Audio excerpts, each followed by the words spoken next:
Hi. അജയന്റെ രണ്ടാം മോഷണം ARM directed by Jithin Lal. ഈ സിനിമയുടെ സ്ക്രിപ്റ്റ് ചെയ്തിരിക്കുന്നത് സുജിത് നമ്പ്യാറാണ്. അതുപോലെ തന്നെ മ്യൂസിക് ദിബു നൈനാൻ തോമസ്. എടുത്തു പറയേണ്ട പേരാട്ടോ. ഗംഭീരമായിട്ടുള്ള പാട്ടുകളും സൂപ്പറായിട്ടുള്ള ബാക്ക്ഗ്രൗണ്ട് സ്കോറിങ്ങുമാണ് ചെയ്തു വെച്ചിട്ടുള്ളത്.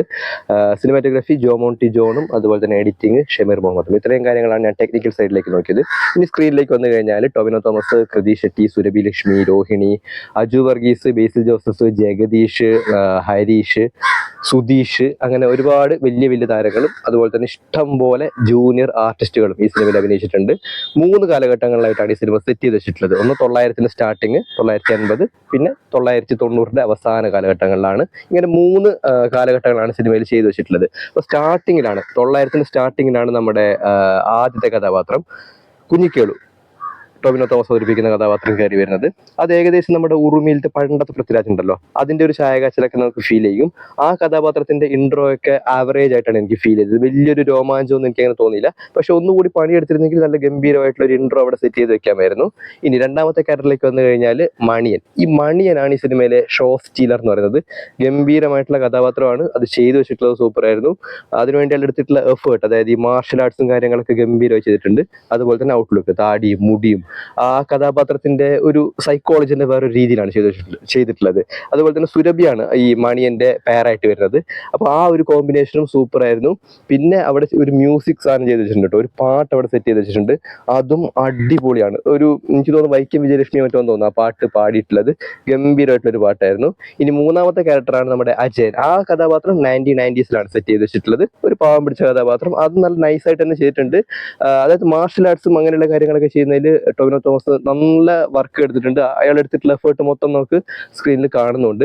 പക്ഷെ ഒരു കുഴപ്പമെന്ന് വെച്ചാൽ ഈ സിനിമയിലെ ഈ ബാക്കിയുള്ള ക്രൗഡ്, അതുപോലെ തന്നെ ജൂനിയർ ആർട്ടിസ്റ്റുകളൊക്കെ ഉണ്ടല്ലോ, അവരുടെ എല്ലാം പ്രകടനം എനിക്ക് ഭയങ്കര ബിലോ ആവറേജ് പോലെയാണ് ഫീൽ ചെയ്തത്. അതായത് വലിയൊരു ക്രൗഡിനെ കൺട്രോൾ ചെയ്യുക വെച്ചാൽ വലിയ പണിയാണ്. അപ്പോൾ ഈ കഥാപാത്രങ്ങളുടെ എക്സ്പ്രഷനും അല്ലെങ്കിൽ ഒരു ഡയലോഗ് പറയുന്ന സമയത്ത് വരുന്ന ഈ റിയാക്ഷനും കാര്യങ്ങളൊക്കെ കുറച്ചുകൂടി അവർക്ക് ശ്രദ്ധിക്കാമായിരുന്നു. ഇത് വലിയ ക്രൗഡ് മാത്രം ഉണ്ടാകും, പക്ഷെ നമുക്ക് അതിലൊന്നും ഒരു ഗുമ്മ് ഫീൽ ചെയ്യില്ല.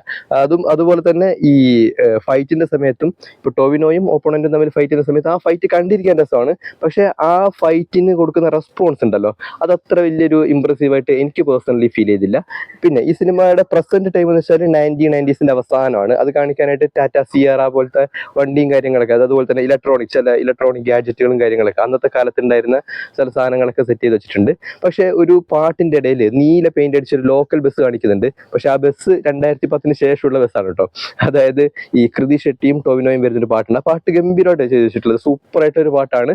പക്ഷെ അങ്ങനെ ഒരു അബദ്ധം അവിടെ പറ്റിയിട്ടുണ്ട്. 1990s ആക്ച്വലി പ്രൈവറ്റ് ബസ്സുകൾക്കെല്ലാം നല്ല കളർഫുൾ ആയിട്ടുള്ള പെയിന്റ് ആയിരുന്നു. ഓക്കെ, പക്ഷെ പാട്ട് കാണാൻ നല്ല രസമാണ് കേട്ടോ. പിന്നെ ഈ സിനിമയിൽ ഉത്സവത്തിന്റെ സമയത്ത്, അതായത് അവരുടെ നാട്ടിൽ നടക്കുന്ന ഒരു ഉത്സവത്തിന് അവിടെ സെറ്റ് ചെയ്ത് വെച്ചിട്ടുള്ള ഒരു പാട്ടുണ്ട്. ഗംഭീരമായിട്ടൊരു പാട്ടാണ്. പിന്നെ ഈ സർപ്പപ്പാട്ട് അല്ലെങ്കിൽ പുള്ളോമ്പാട്ട് എന്നൊക്കെ പറയില്ലേ, ആ പാട്ടിന്റെ ടോണിൽ ചെയ്ത് വെച്ചിട്ടുള്ള സാധനമുണ്ട്. അതും സൂപ്പർ ആയിരുന്നു. പിന്നെ വൈക്കം വിജയലക്ഷ്മി പാടിയ പാട്ടും അതിഗംഭീരമായിട്ടാണ് ചെയ്ത് വെച്ചിട്ടുള്ളത്. പിന്നെ ഇത് ഞാൻ കണ്ടത് 2D വെർഷനാണ് കേട്ടോ. 3Dയിൽ ഇത് എങ്ങനെയായിരിക്കും എന്ന് എനിക്ക് തീരെ അറിയില്ല. മേ ബി ഇപ്പോൾ 2 ദിവസം കൂടി കഴിഞ്ഞിട്ട് ഞാൻ 3D വെർഷൻ കൂടി ഒന്ന് കണ്ടു നോക്കാം. അതിൽ ചിലപ്പോൾ സൂപ്പർ ആയിരിക്കും, ഇൻട്രോ ഒക്കെ ഗംഭീരമായിരിക്കും എന്നാണ് എനിക്ക് തോന്നുന്നത്. 2Dയിൽ ചിലപ്പോൾ ഇങ്ങനെ തോന്നിയതായിരിക്കും. പിന്നെ ബേസിൽ ജോസഫിന്റെ പെർഫോമൻസ് സൂപ്പർ ആയിരുന്നു ആസ് യൂഷ്വൽ. അദ്ദേഹത്തിന്റെ പെർഫോമൻസിന് ഒരു മിനിമം ഗ്യാരണ്ടി ഉണ്ടാവുമല്ലോ. ജഗദീഷിന്റെ പെർഫോമൻസ് ഗംഭീരമായിരുന്നു കേട്ടോ. ചെറിയൊരു കഥാപാത്രം, ഒരു കൊല്ലന്റെ ക്യാരക്ടറിലാണ് അദ്ദേഹം അഭിനയിക്കുന്നത്. ആ കഥാപാത്രം വളരെ ക്രൂഷ്യൽ ആയിട്ടൊരു കഥാപാത്രമാണ്. സൂപ്പറായിട്ട് ചെയ്തിട്ടുണ്ട്. അജു വർഗീസിന് തന്നെ കുറച്ചുള്ള ഒരു പോലീസ് റോളിലാണ് വന്നിട്ടുള്ളത്. പക്ഷെ പറയത്തൊക്കെ വലിയ സാധനങ്ങളൊന്നുമില്ല. കൃതി ഷെട്ടിയും പിന്നെ പേരിനുള്ള ഒരു നായികയാണ്, പക്ഷെ പാട്ടിൽ കണ്ടിരിക്കാൻ നല്ല രസമായിരുന്നു. പിന്നെ വില്ലൻ എന്ന് പറയാൻ വേണ്ടി പറ്റില്ല, എന്നാലും ഒരു നെഗറ്റീവ് ഷെയ്ഡിൽ വന്നിട്ടുള്ളത് നമ്മുടെ ഹരീഷാണ്.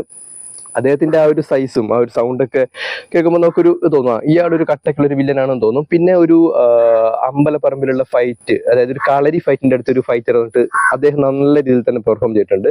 അതും അത്യാവശ്യം നന്നായിരുന്നു. സിനിമയിലെ ഫൈറ്റും കാര്യങ്ങളൊക്കെ സൂപ്പറാണ്. ബിജിഎമ്മും കാര്യങ്ങളൊക്കെ അടിപൊളിയായിരുന്നു. അപ്പോൾ ആവറേജ് ആയിട്ടുള്ള ഒരു ഫസ്റ്റ് ഹാഫും അടിപൊളിയായിട്ടുള്ള ഒരു സെക്കൻഡ് ഹാഫും. സിനിമയിലെ രോഹിണിയുടെ കഥാപാത്രത്തിന്റെ പെർഫോമൻസ് ഒരു നിലവാരമുള്ള, അതായത് വളരെ ഇരുത്തം വന്ന പക്വതയുള്ള ഒരു കഥാപാത്രമാണ് അവർക്ക് കിട്ടിയിട്ടുള്ളത്. നന്നായി തന്നെ ചെയ്തിട്ടുണ്ട്. അതുപോലെ തന്നെ സുരഭി ലക്ഷ്മിയുടെ പെർഫോമൻസും അടിപൊളിയായിരുന്നു. അതുപോലെ തന്നെ 3 കാലഘട്ടങ്ങളിലെ ടൊവിനോ തോമസിന്റെ പെർഫോമൻസും സൂപ്പർ ആയിരുന്നു.